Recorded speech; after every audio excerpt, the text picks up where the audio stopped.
हम इंसान कभी भी शांत नहीं बैठ सकते क्योंकि हम इंसानों को हर वक्त कुछ न कुछ नया करने की इच्छा होती रहती है। अंतरिक्ष से लेकर समुद्र की गहराई तक हम इंसान हर एक चीज को बारीकी से जानना चाहते हैं और थोड़ा बहुत जान भी चुके हैं। फिर भी एक चीज ऐसी है जो अब तक हम इंसान नहीं कर पाए हैं और वो है धरती के कोर तक जाना, जो कि फिलहाल हमारे लिए लगभग नामुमकिन ही है। पुराने समय में जब लोगों के पास ड्रिलिंग मशीन नहीं होता था तब लोग अपने हाथों से जमीन में सुरंग बनाया करते थे। उसके बाद हमने जमीन और पानी दोनों में खुदाई करना चालू किया और आज इतना आधुनिक और उन्नत होने के बावजूद भी हम इंसान जमीन को 12.3 किलोमीटर से ज्यादा नहीं खोद पाए हैं। तो कोर तक जाने का तो सवाल ही नहीं पैदा होता। अगर साइंटिस्ट की माने तो इस दुनिया में टंगस्टेन एक ऐसी चीज है जो धरती के कोर तक पहुंच सकती है, क्योंकि टंगस्टेन का मेल्टिंग पॉइंट 3422 डिग्री सेल्सियस होता है और यही वजह है कि ये आसानी से धरती के कोर तक पहुंच सकती है। लेकिन क्या आपने कभी सोचा है अगर हम किसी वोल्केनो के अंदर एक टंगस्टेन बॉल डालेंगे तो क्या होगा? क्या वो सच में धरती के कोर तक पहुंच पाएगा?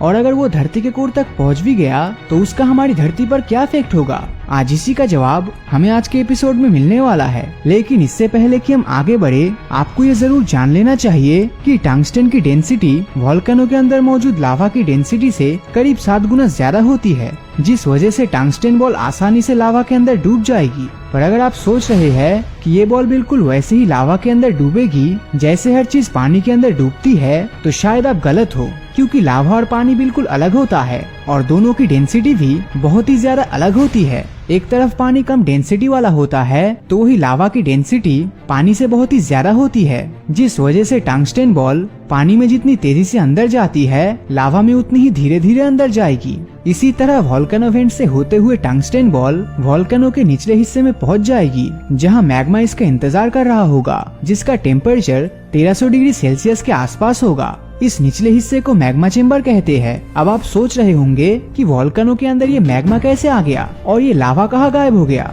वो लावा कहीं नहीं गया, बल्कि वोल्केनो के अंदर लावा होता ही नहीं है। इसके अंदर तो सिर्फ मैग्मा भरा होता है। जब यही मैग्मा किसी वोल्केनिक इरप्शन के बाद बाहर निकलता है तब इसके लिक्विड फॉर्म की वजह से इसे लावा का नाम दिया जाता है। अब जब ये बॉल मैग्मा चेम्बर में पहुंच जाएगी तब इसके ऊपर बहुत से गैसेस अपना प्रभाव डालेगी और उन गैसेस की हलचल की वजह से वोल्केनो में विस्फोट होगा और ये बॉल कुछ सेकंड्स में वोल्केनो से बाहर निकल जाएगी, बिल्कुल वैसे ही जैसे किसी सोडा बोतल के प्रेशर की वजह से उसका ढक्कन फीक जाता है। इतना सब जानने के बाद एक बात तो आपकी समझ में आ गई होगी कि टंगस्टेन बॉल एक मैग्मा चेम्बर में एक निश्चित पॉइंट तक ही जा सकती है, क्योंकि उसके आगे जाने की इस बॉल की क्षमता नहीं है। यहाँ तक कि अगर हम इस बॉल को हाई प्रेशर के साथ भी अंदर भेजेंगे तब भी ये मैग्मा चेम्बर से बाहर आ जाएगी, क्योंकि इसे मैग्मा चेम्बर के निचले हिस्से को पार करने के लिए बहुत ही ज्यादा हाई मेल्टिंग पॉइंट की जरूरत पड़ेगी। क्योंकि जैसे ही कोई चीज धरती के सेंटर में जाती है तब स्लोली नीचे गर्मी बढ़ती जाती है और कोर के बॉर्डर पर पहुंचते ही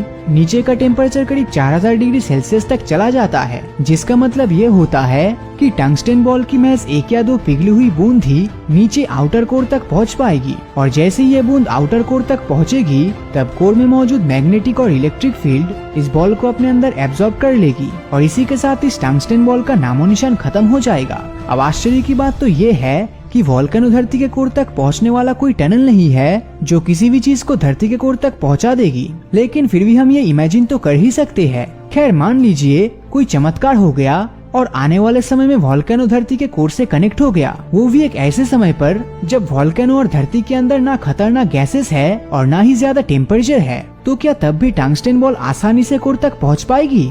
तो इसका जवाब है नहीं, क्योंकि जब हम इस बॉल को एक खाली वोल्केनो के अंदर डालेंगे तब आधे रास्ते में ही ये बॉल रुक जाएगी और कोर की जगह एक एंगुलर डायरेक्शन में जाने लगेगी, क्योंकि उस समय इसकी स्पीड 2400 किलोमीटर पर आवर हो जाएगी और ऐसा धरती के रोटेशन की वजह से होगा जिसे हम कभी नहीं रोक सकते। अगर सिंपल वर्ड्स में कहे तो अगर आपको किसी सर्कुलर डायरेक्शन में घूम रहे झूले के अंदर बैठा दिया जाए और आपको कहा जाए कि आप उस झूले के एकदम सेंटर पॉइंट तक जाने की कोशिश करो जिस बेस से वो झूला घूम रहा हो, तो क्या आप सेंटर तक पहुंच पाएंगे? हाँ, अगर वो झूला घूम नहीं रहा होता तो आप जरूर वहाँ पहुँच जाते, लेकिन जिस वक्त वो घूम रहा है उस वक्त आप उसके सेंटर में डायरेक्टली नहीं पहुँच पाएंगे। तो वही एग्जैक्ट सेम चीज धरती के साथ भी है। तो इसका मतलब ये बॉल कभी नीचे नहीं जाएगी और वोल्केनिक वॉल से 2400 किलोमीटर प्रति घंटे की स्पीड से लगातार टकराती रहेगी जब तक ये किसी चपटी डिस्क की तरह नहीं हो जाती। इसी के साथ टंगस्टेन बॉल का कोर तक जाने का सपना हमेशा के लिए अधूरा रह जाएगा। आज के समय हम इंसान वोल्केनो के साथ किसी भी प्रकार का एक्सपेरिमेंट नहीं कर सकते, क्योंकि ये हमारी धरती के नेचुरल रेगुलेटर है। इन वोल्केनो से निकली गैस और राख के बादल धरती का बैलेंस मेंटेन करते हैं और सूरज की तेज रोशनी को भी कम करने में मदद करते हैं। इसलिए वोल्केनो में टंगस्टन बॉल डालना एक अच्छा ख्याल बिल्कुल भी नहीं होगा। खैर जो भी हो, आपको क्या लगता है, क्या कभी हम इंसान भविष्य में धरती के कोर तक पहुंच पाएंगे? अपनी राय नीचे कमेंट करके जरूर बताएं।